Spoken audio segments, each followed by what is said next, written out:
आज हम एक ऐसे क्वेश्चन पर चर्चा करेंगे जो कि विधिशास्त्र का एक बहुत ही महत्वपूर्ण टॉपिक है। आज हम चर्चा करेंगे डीन रास्कोपाउंड के सामाजिक अभियांत्रिकी के सिद्धांत की। डीन रास्कोपाउंड जो है एक अमेरिकी विधिशास्त्री हैं और यह विधिशास्त्र की समाजशास्त्री विचारधारा के विधिशास्त्री हैं। समाजशास्त्री विचारधारा के विधिशास्त्री हैं। पाउंड ने विधि के फंक्शनल पहलू पर ज़्यादा बल दिया कि विधि का समाज में कार्य क्या है, विधि की समाज में क्या भूमिका है, विधि जो है समाज में क्या परिवर्तन लाती है। समाजशास्त्री विचारधारा का समर्थन करते हुए उन्होंने विधि के संबंध में एक सिद्धांत दिया जिसे हम सामाजिक यांत्रिका का सिद्धांत कहते हैं। सामाजिक यांत्रिकी का सिद्धांत कहते हैं। पाउंड के जग का जो विधि दर्शन है वह हितों पर आधारित है, इंटरेस्ट पर आधारित है कि जो विधि है उसका मुख्य कार्य क्या है, समाज में व्यक्तियों के हितों को संरक्षित करना। और विधि का मुख्य विषय किसे मानते हैं, हित को ही, यानी कि इंटरेस्ट को ही वह विधि का मुख्य विषय मानते हैं। हित जो है वह विधि के द्वारा संरक्षित है, प्रोटेक्टेड है। रास्कोपाउंड का जो सामाजिक अभियांत्रिका का सिद्धांत है उसने अपने सिद्धांत के अंतर्गत उन्होंने कहा कि विधि का जो है मुख्य कार्य समाज को विकसित करना। इसके लिए वे विधि को एक साधन मानते हैं। इसके लिए विधि का मुख्य कार्य क्या है, समाज को विकसित करना। और इसके समाज के विकास के लिए वे विधि को एक क्या मानते हैं, साधन मानते हैं, न कि साध्य मानते हैं। इसके लिए वे विधि को क्या मानते हैं, एक साधन मानते हैं।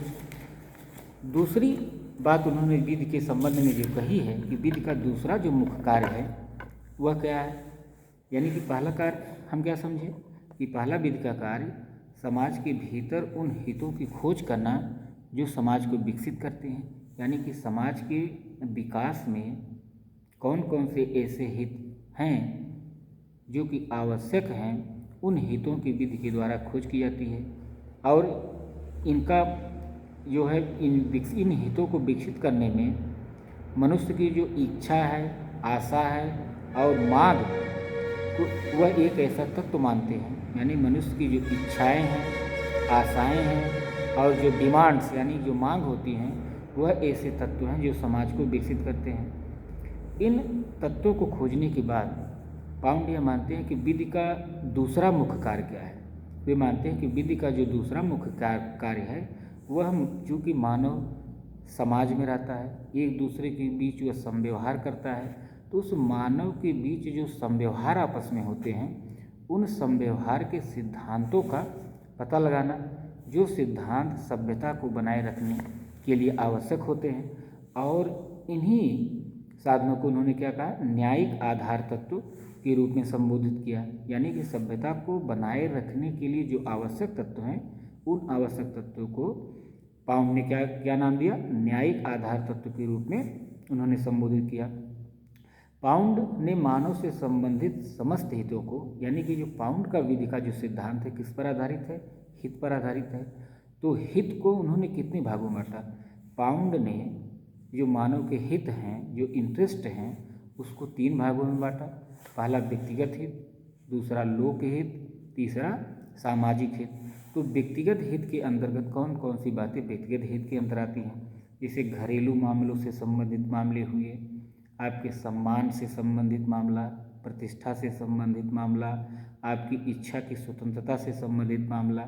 यानी कि आपके अंदर जो भी संविधान के तहत जो भी स्वतंत्रताएं दी गई हैं आपको, विचार अभिव्यक्ति की स्वतंत्रता, यह व्यक्तिगत हित से संबंधित मामले हुई।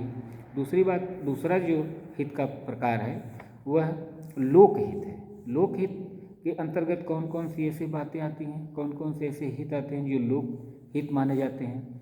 राज्य से संबंधित जितने भी हित होते हैं, माने ऐसे इंटरेस्ट जो राज्य को संरक्षित करते हैं, उन हितों को हम लोकहित के अंतर्गत रखते हैं। हितों का जो तीसरा प्रकार है सामाजिक हित है। सामाजिक हित के अंतर्गत कौन कौन सी बातें आती हैं, जैसे समाज में शांति व्यवस्था बनी रहे, सामान्य सुरक्षा की भावना हो, व्यक्ति अगर कहीं आता जाता है तो उसे कोई भय का वातावरण समाज में ऐसा नहीं उत्पन्न होना चाहिए, तो वह सामाजिक हित के अंतर्गत आते हैं और विधि इन सामाजिक हितों को भी संरक्षित करती है। लेकिन समाज में चूंकि जो तीनों प्रकार के हित होते हैं व्यक्ति के, व्यक्तिगत हित, लोकहित और सामाजिक हित, ऐसी कभी कभी ऐसी स्थिति उत्पन्न हो जाती है कि इन तीनों या दो हितों के बीच में परस्पर टकराव की स्थिति उत्पन्न हो जाती है। तो उस टकराव की स्थिति में विधि का क्या रोल है? विधि का यह रोल है कि उन टकराव की स्थिति में परस्पर विरोधी हितों के बीच सामंजस्य स्थापित करना, और ऐसा सामंजस्य स्थापित करने में वह समाधान ढूंढती है, समस्या का समाधान ढूंढती है और उस तरीकों को भी बताती है जिससे उन टकराव की स्थिति को टाला जाए। और ऐसी टकराव की स्थिति को टालने में, एक हित को संरक्षित करने में दूसरे हित को नुकसान ना हो, उनमें आपस में समन्वय भी स्थापित किया जाता है। इसलिए पाउंड ने विधि को सामाजिक यांत्रिक के रूप में प्रस्तुत किया और समाज की आवश्यकता के अनुरूप नई विधिक तकनीक को विकसित करने की ओर ध्यान दिया। दूसरी बात उन्होंने जो कही कि पहला विधि का दो मुख्य कार्य कि उन बातों की खोज करना जो समाज को विकसित करते हैं। दूसरी चीज़ मानव संव्यवहार से संबंधित उन सिद्धांतों को पता लगाना जो कि समाज को बनाए रखते हैं।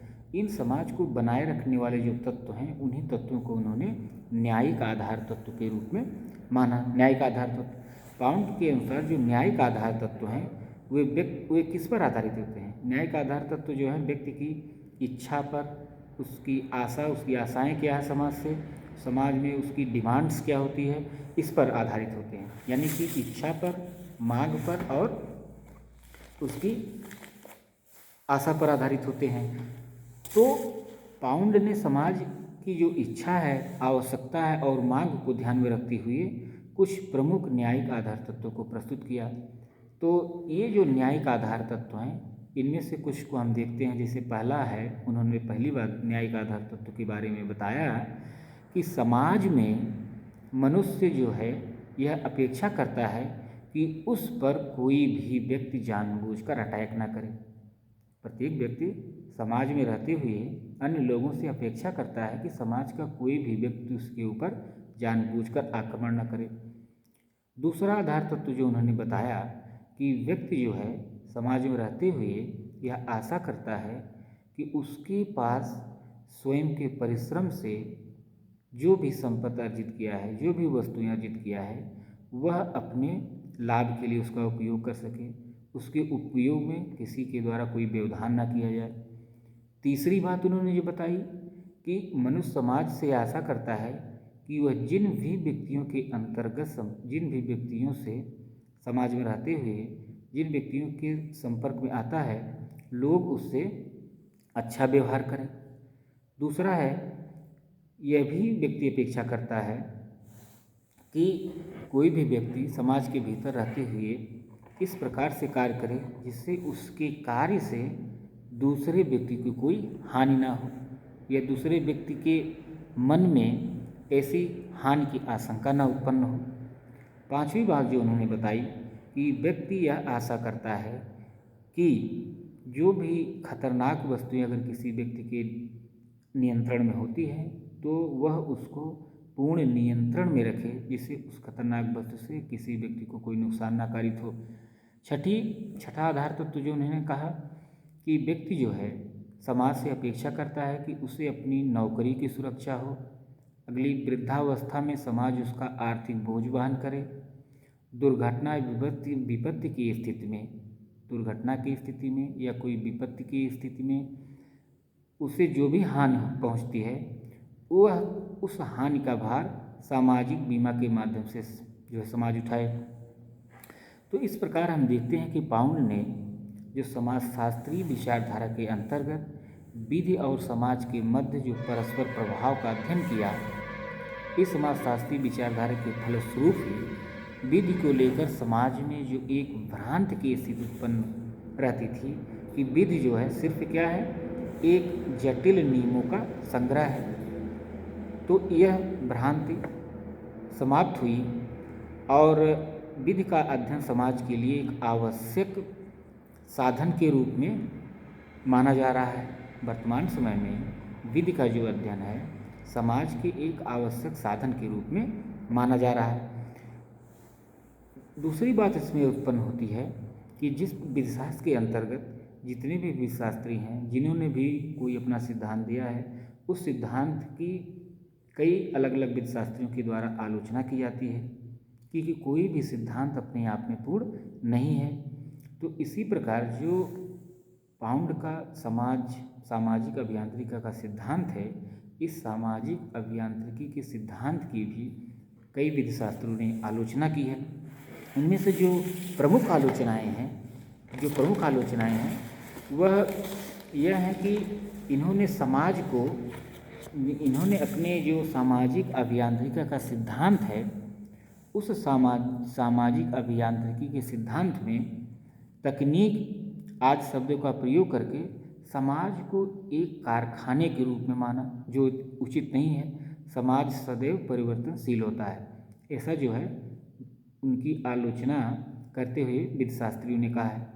दूसरी आलोचना जिस बिंदु पर की गई है विधिशास्त्रियों के द्वारा रास्को पाउंड के सामाजिक यांत्रिकी के सिद्धांत की, वह यह है कि इस सिद्धांत के अंतर्गत समाज को प्रयोगशाला यानी कि एक लेबोरेटरी के रूप में माना गया। समाज को क्या माना गया है? एक लेबोरेटरी यानी कि प्रयोगशाला, विधि के माध्यम से समाज में प्रयोग किया जाता है माना गया। मानव समाज एक नट बोल्ट युक्त मशीन है, जबकि वास्तव में ऐसा नहीं है।